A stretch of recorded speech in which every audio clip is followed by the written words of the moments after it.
SpaceX Preparação, aula 7. Vamos começar?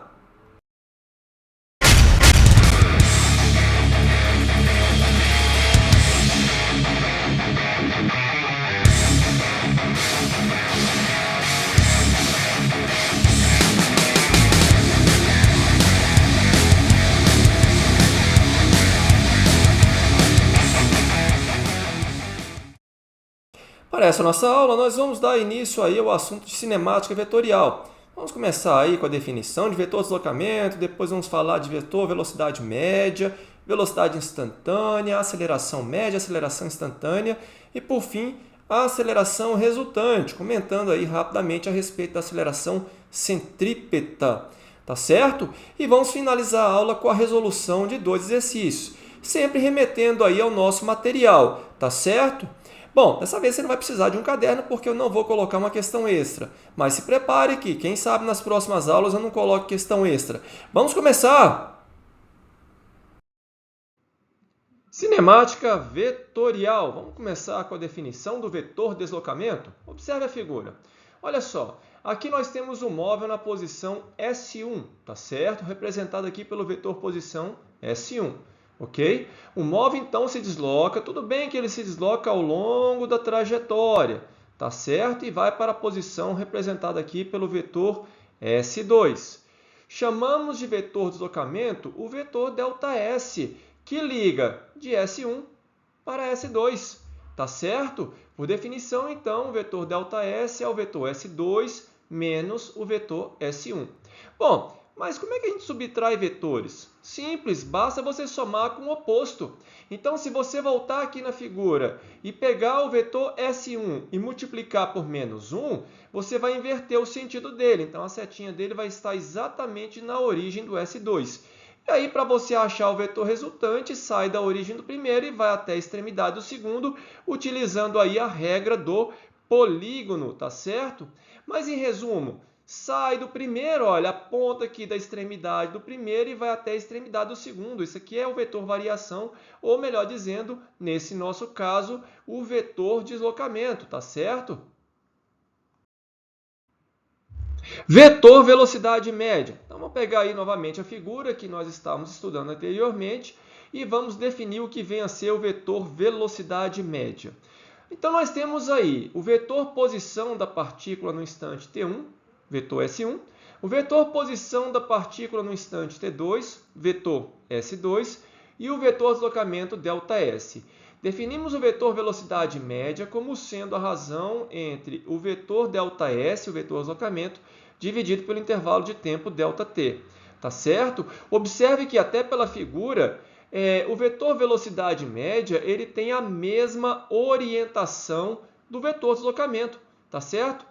Quero dizer, mesma direção e mesmo sentido, ok? E qual é o módulo, o tamanho, a magnitude do vetor velocidade média? Bom, é o módulo do vetor ΔS, o vetor deslocamento, dividido por ΔT. Esse é o módulo do vetor velocidade média, tá certo? Vetor velocidade instantânea. Bom, definimos o vetor velocidade instantânea como sendo o limite da razão do vetor deslocamento ΔS pelo intervalo de tempo ΔT, quando ΔT tende a zero. Vamos pegar novamente aí a nossa figura. Olha só, aqui você vai observar o seguinte. À medida que eu pego um vetor posição um pouco mais distante e vou pegando esse vetor para um intervalo de tempo cada vez menor, esse vetor ele tende a ficar bem próximo desse vetor S, não é verdade? Consequentemente, o vetor deslocamento ΔS ele tende a ficar bem curtinho. Mas isso não significa que essa razão aqui acima ela seja igual a 1, tá certo? Ou dê uma indeterminação 0 sobre 0, nada disso. Pode ser que a velocidade instantânea até seja 0, mas não necessariamente. Tá certo? O fato é que esse vetor de deslocamento, mesmo sendo curtinho, ele tende a ficar tangente à trajetória.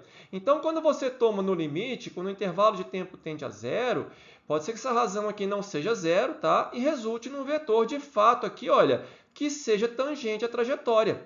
Por isso que o vetor velocidade instantânea, ele é tangente à trajetória. Tá certo? Bom, e o vetor aceleração média? Então vamos lá, vamos pegar aqui duas situações em outra trajetória, tá? A partícula, então, ela está nessa posição aqui. Não representei o vetor posição dessa partícula, simplesmente sua velocidade instantânea é v1, tangente à trajetória, como eu acabei de comentar, tá certo? Aqui nessa posição, olha, o vetor S2, pronto, a velocidade instantânea também tangente à trajetória, então eu quero saber quem é o vetor variação velocidade, o vetor ΔV. Então, você já sabe, sai da extremidade do primeiro e vai até a extremidade do segundo, não tem segredo. Tá certo? Ou seja, é V2, o vetor V2, menos o vetor V1. Tá? Definimos o vetor aceleração média, a aceleração média como sendo a razão do vetor ΔV dividido por ΔT. Tá certo? Bom, ele tem a mesma orientação do vetor ΔV. E observe o seguinte, para onde que aponta esse vetor ΔV? Repare que ele está apontando para dentro da curva. Tá? Essa é a orientação do vetor ΔV e, consequentemente, do vetor aceleração média. Tá certo? Bom, o módulo do vetor aceleração média, então, é o módulo de ΔV sobre ΔT. Ok? Vetor aceleração instantânea. Bom, ele não é muito diferente do que nós já vimos aí para o vetor velocidade instantânea, tá? A ideia é a mesma, tá certo? Você vai pegar aí o vetor V2, por exemplo, e colocar numa situação aí em que o intervalo de tempo tomado é muito pequeno. Então, ele tende a ficar bem próximo do V1. Mas isso não significa, como eu falei, né, que a razão ΔV sobre ΔT seja uma determinação matemática, ou isso aí seja igual a 1, nada disso. Tá certo? Então, definimos o vetor aceleração instantânea como sendo o limite da razão ΔV sobre ΔT, quando ΔT tende a zero. ΔV, variação do vetor velocidade, tá certo? Bom, vou pegar aqui novamente a figura, como eu havia comentado anteriormente. Para onde que aponta o vetor ΔV? Para dentro da curva. Então, olha, a aceleração instantânea, o vetor aceleração instantânea também vai apontar para dentro da curva. Tá certo? Claro, né? Você vai ter uma inclinação um pouquinho aqui para a direita nessa figura. Isso se você tem uma aceleração tangencial aqui, olha, a favor da velocidade, ou até mesmo contra, né? Se a aceleração tangencial for contra o movimento retardado, por exemplo, tá? E aí ela é inclinada um pouquinho para a esquerda nessa situação, repito. Tá certo? O fato é que ela está sempre apontando para dentro da curva e não para fora, tá? Bom, com isso, nós podemos falar no vetor aceleração resultante, que é exatamente essa aceleração instantânea que eu estou comentando. Tá certo? Muitas vezes, o que você tem? Você tem exatamente no movimento uma aceleração que é tangencial à trajetória, tá? E essa aceleração é responsável por aumentar ou diminuir o módulo do vetor velocidade, e você tem um componente que é perpendicular à aceleração tangencial, que é o que nós chamamos aqui de aceleração centrípeta, pois ela aponta para dentro da curva, para o centro da curva, melhor dizendo. Então, quando eu somo essas duas acelerações, eu tenho a aceleração instantânea. Essa aceleração resultante aqui, olha, vetor aceleração resultante. Tá certo? Então, olha, é só você utilizar aqui a regra do paralelogramo, que nós aplicamos aqui para achar a aceleração resultante, a sua orientação, não é isso? E para achar o módulo, aplicar Pitágoras, não tem segredo, tá? Eu não vou demonstrar, a demonstração até não é difícil, até relativamente simples, que a aceleração centrípeta vai ser igual ao módulo da velocidade instantânea ao quadrado, dividido aqui pelo raio da trajetória, tá? Se você pegar aqui uma curva de raio conhecido, raio R, tá certo? Pegar até a velocidade constante em módulo, tá? Então, você tem V e V. O que muda é a direção, a orientação dos vetores. Você vai construir essa figura, tá? O ângulo que você tem aqui entre as duas velocidades é exatamente o ângulo descrito aqui na trajetória. E aí você faz uma espécie de semelhança de triângulo, forçando aqui para que a curva aqui não seja muito acentuada, então ela se aproxima para uma reta, você até consegue demonstrar aqui a aceleração centrípeta, a expressão dela, tá certo? Não é difícil, mas eu não vou perder tempo com isso agora, ok? Nossa primeira questão a ser resolvida é a questão de número 20 da página 39 do nosso material, tá certo? Espero que você tenha lido o enunciado, ok? Bom, então vamos lá. A canoa, então, ela é solta e ela percorre aí... percorre não, na verdade, ela está sendo aí levada pela correnteza. segundo uma velocidade VR com relação às margens, não é verdade? Bom, eu estou escrevendo então a equação horária da canoa. Estão lembrados daquele exercício que nós fizemos lá atrás, em que nós colocamos um móvel adiantado, o outro atrasado? Estão lembrados disso? Bom, nesse nosso caso aqui, a canoa então está adiantada no nosso movimento, segundo o intervalo de tempo ΔT. Por isso que sua função horária está sendo colocada como sendo S da canoa igual à velocidade da canoa, que vai ser a velocidade da correnteza, vezes T, só que o T aqui, olha, é o tempo adiantado, tá certo? Bom, já o da lancha, como ela está saindo agora, tá? Na mesma posição, então eu coloquei a posição inicial igual a 0, tá? Para as duas, tanto para a canoa quanto para a lancha, tá certo? Vai ser a velocidade da lancha com relação à margem. E qual é a velocidade da lancha com relação à margem? É a velocidade da lancha com relação à correnteza, mais a velocidade da correnteza com relação à margem. Tá certo? Então, somamos aqui as velocidades, nós temos a velocidade total aí da lancha. Ok? Como a lancha alcança a canoa, então eles terão aí a mesma posição. Tá certo? O que eu faço aqui, olha, é igualar os espaços, as funções horárias, e encontro aqui um instante de encontro. Tá certo? Então tá aqui, olha. A lancha alcança a canoa nesse instante. Tá? Dado por essa expressão. Agora, eu vou achar qual é a distância percorrida tanto pela lancha quanto pela canoa, tanto faz. Mas eu vou usar aqui, olha, na expressão da lancha. Um pouquinho mais fácil, eu vou pegar esse instante t e substituir aqui. Então tá aí, olha, essa é a posição aí de encontro da canoa com a lancha, tá certo? Ok? Agora, para retornar à posição inicial, no caso aqui eu chamei de 0, né? Esse é o ΔS que a lancha tem que percorrer, tá certo? Então vamos lá, para achar o tempo de retorno, é o ΔS que a lancha tem que percorrer, voltando, que é exatamente essa expressão aqui de cima, dividido pela velocidade da lancha. Só que agora, contra a correnteza, eu tenho que pegar a velocidade da lancha e subtrair da velocidade da correnteza com relação à margem. Velocidade da lancha com relação à correnteza, menos a velocidade da correnteza com relação à margem. Tá certo? Então tá aí, ó, eu vou encontrar essa expressão. Tá? No mais aqui, o que você pode fazer? É colocar aqui. Se você multiplicar a distributiva aqui, olha, você vai ter um quadrado, não é isso? Vamos evitar isso. Vamos colocar esse VR em evidência, tanto em cima aqui quanto aqui embaixo, tá certo? Simplificar em cima e embaixo e pronto, você vai ter essa resposta. Ok? O que vai te dar como alternativa correta a letra A, tá? Repare, mais uma questão cobrada aí na SPSEX com letras, ou seja, mais um problema literal. Você tem que aprender a lidar aí com esse tipo de questão. Tá certo? Página 40, questão de número 21. Espero que você tenha lido o enunciado, tentado fazer e, por que não, acertado. Então, vamos conferir aqui as respostas? Então, vamos lá. Na letra A, para achar o tempo de ida e volta, simples, é o ΔS percorrido para ir mais voltar e dividido pela velocidade da aeronave. Tem segredo, tá certo? Letra B. Ele quer o seguinte, olha só. A aeronave ela tem que ir de A para B em linha reta, só que ela sofre um arrasto numa direção que é perpendicular à direção norte-sul, tá certo? Por exemplo, leste-oeste.